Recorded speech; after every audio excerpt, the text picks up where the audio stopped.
Hello friends, आपका स्वागत है डीएमसी में। टेबल ग्राफ डाटा इंटरप्रिटेशन का मुख्य भाग होता आसान है, लेकिन हम अक्सर कुछ गलतियां करते हैं जिससे हमें अपने नंबर्स गंवाने पड़ते हैं। ध्यान देने वाले बिंदु क्या है? इस वीडियो में हम यूपीटेट 2022 के प्रश्नों को हल करके देखेंगे टेबल ग्राफ की, और उन महत्वपूर्ण समस्याओं को दूर करेंगे और उसका ध्यान रखेंगे। क्या तरीका है दोस्तों? चलिए स्टार्ट करते हैं, देखते हैं टेबल ग्राफ के प्रश्नों को आगे के सेक्शन।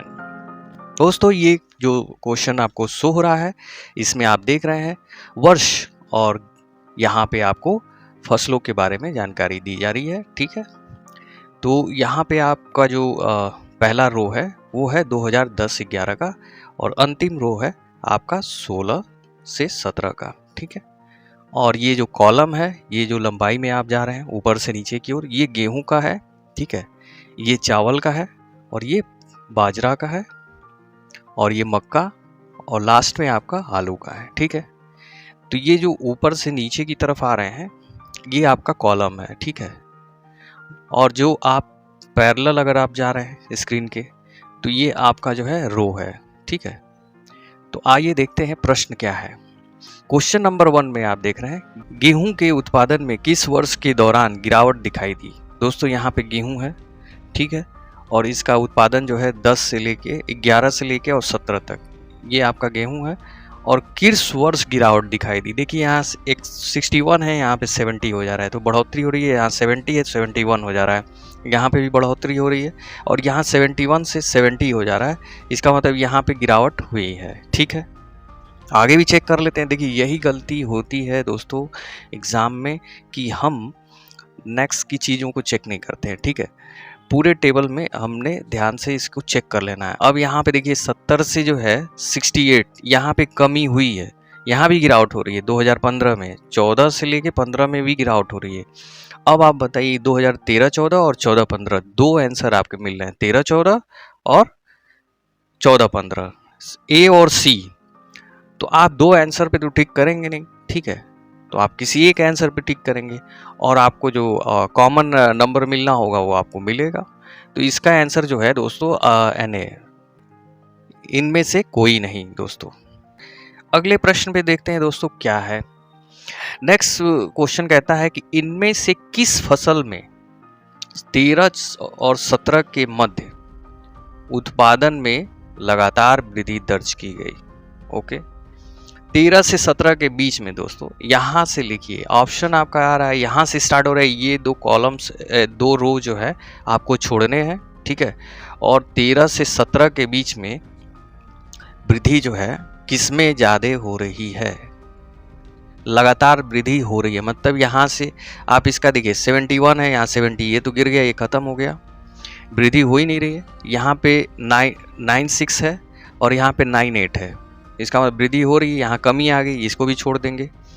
78 से 11 1000 हो गया है, तो इसलिए जो है यहाँ वृद्धि हो रही है। यहाँ 1160 हो गया है, यहाँ 10 था, ये भी बढ़ रहा है। और फिर यहाँ भी नेक्स्ट ये बढ़ ही रहा है, 11 से 14 हो गया, और ये 1450 से 1460 हो गया। इसका मतलब यहाँ पे जो है ये ऑप्शन जो बाजरा का है, ये लगातार बढ़ रहा है। ठीक है, अगला भी चेक कर सकते हैं कि कहीं और तो बढ़ नहीं रहा है। देखिए, एक ही बार में समझ में आ जाएगा। 55 से 40 आ रहा है, इसको भी छोड़ देंगे। 210 से 200 आ रहा है, ये भी छोड़ देंगे। 680 से 310 आ रहा है, बढ़ा कि घटा? घटा, क्योंकि 6 से 3 आ गया, और यहाँ पे 2 से 245 हो गया। ठीक है, ये देखिए आपको चेक कर लेना है। ठीक है, क्योंकि पहला क्वेश्चन आपने देखा ही है कि वैसे ही गलतियाँ होंगी। तो आगे बढ़ते हैं, देखते हैं दोस्तों। इसमें तो आपका आंसर जो है बाजरे का आ रहा है, कि इसमें लगातार वृद्धि हो रही है बाजरे की। ठीक है, और नेक्स्ट क्वेश्चन क्या है दोस्तों, देखते हैं। 11 से 17 की अवधि के मध्य आलू का औसत उत्पादन कितना है?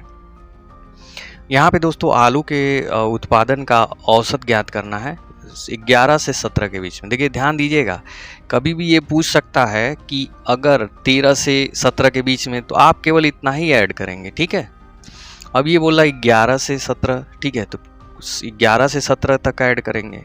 ध्यान देने वाली बात यही है, सारी पॉइंट्स यही हैं। ठीक है दोस्तों, हम इसे ऐड कर लेंगे। ठीक है, और इसमें आपको मिल रहा है 210, 220, 222, 245, 315 और 400 और 400 45, ठीक है। टोटल ऐड करने पे करीब दोस्तों 4 4 8 8 5 13 13 और 4 17 18 19 और यहाँ पे आपको एक 2057 के करीब आएगा, ठीक है। ये बटा 7 करेंगे आप और इसको आप औसत निकाल लेंगे, ठीक है। ये कैलकुलेशन हमने कर दिया है, आप कर सकते हैं, बहुत ही ईजी है। 293 जो है इसका आंसर आ रहा है दोस्तों, ठीक है। अगले प्रश्न पे चलते हैं, ये आसान था दोस्तों। 2016-17 के मध्य इनमें से किस फसल के उत्पादन में पिछले वर्ष की तुलना में गिरावट दर्ज की गई? दोस्तों 2016-17 में पिछला वर्ष जो है 15 है और जिस पे गिरावट पूछ रही है वो 16-17 है। और इसमें क्या गिरावट हुई, यहाँ पे तो पहले में गेहूं में तो बढ़ोतरी हो रही है, यहाँ पे 8-26 है, ठीक है, और यहाँ पे 8-12 है, यहाँ पे गिरावट हो रही है। तो पहला गिरावट तो मिल गया दोस्तों चावल में ही, तो हमारा ऑप्शन चावल ही हो जाएगा। और आगे हमें चेक करने की क्या ज़रूरत है, अगर हो भी तो भी नहीं हमें चेक करना है, ठीक है।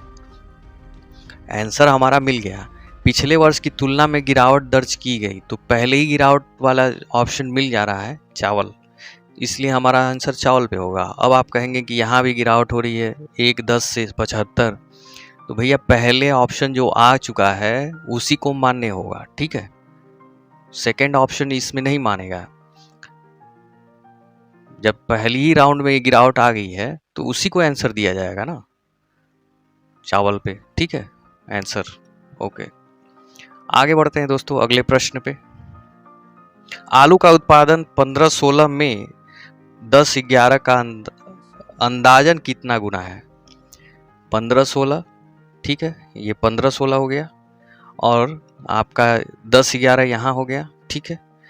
आलू का उत्पादन की बात हो रहा है 210 और यहाँ पे आ रहा है 400, इन दोनों का मल्टीपल क्या है? 210 का मल्टीपल 400, ये आप 400 को 210 से आप डिवाइड कर दीजिए और 21 से आप भाग देंगे 1 पॉइंट और ये आ जाएगा 19 और 21 से फिर डिवाइड करेंगे तो आपको 9 टाइम जाएगा, 9 एकम 9, 9 दूना 18, 189 के करीब आएगा और 190 और फिर आपका बच जाएगा 1, मतलब आपका नियर अबाउट यही आएगा, ठीक है। आंसर आपका ये आ रहा है, ठीक। तो ये ऑप्शन आपका सही है, ठीक, डी ऑप्शन आपका सही है। तो उम्मीद करता हूँ दोस्तों आपको पसंद आया होगा और जो कॉमन बातें हैं वो समझ में आई होंगी, कहाँ फॉल्ट है। देखिए यहाँ डाटा को आपको हर जगह पॉइंट करना है, ठीक है। आपको लगता होगा कि बहुत इजी है, चलो कर लेंगे, लेकिन ऐसा नहीं है। आप जब तक उसको मार्क नहीं करेंगे वहाँ पे पेपर में, तब तक आपका जो है कहीं भी आपने कोई भी दूसरा अंक उठा लिया तो आपके आंसर जो है गलत हो जाएंगे और देखिए बाद में पछताने से कुछ नहीं होता है, ठीक है। तो पछताइए मत, सब्सक्राइब करिए, लाइक करिए और देखते रहिए डीएमसी। ऐसे ही हम लोग चर्चा करेंगे प्रत्येक प्रश्न पे, ठीक है। और शेयर भी करिए, मेरा भी चैनल बढ़े। Thank you very much for watching DMC.